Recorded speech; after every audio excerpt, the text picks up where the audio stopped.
Alright, so we're in the Skyland area near Baldhead Mountain and doing a few stability tests.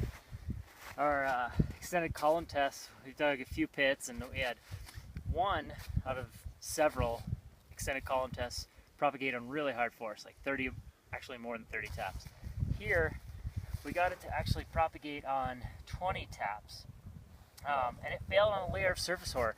This layer of surface hoar, we actually, it's really difficult to find pretty much throughout our advisory area, but we found it here again. And here it's about 70 to 80 centimeters below the surface, and it's well preserved, still there, and it's pretty big too. It was able to propagate a fracture across. Our persistent slab problem may not be widespread, it may be very isolated, but it still exists. And so that's why it's important to dig down, identify if that surface hoar layer or the facets above this crust.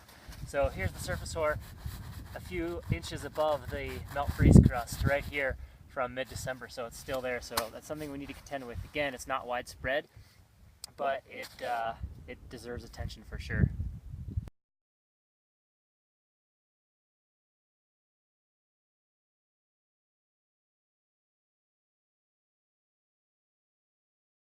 So we have precipitation in the forecast starting on Friday in through the weekend, and we want to, again, pay attention to this layer because it could become reactive again with, like, if we get more precip over the weekend, and if we get a substantial load, we could see avalanches failing on the surface hoar layer again.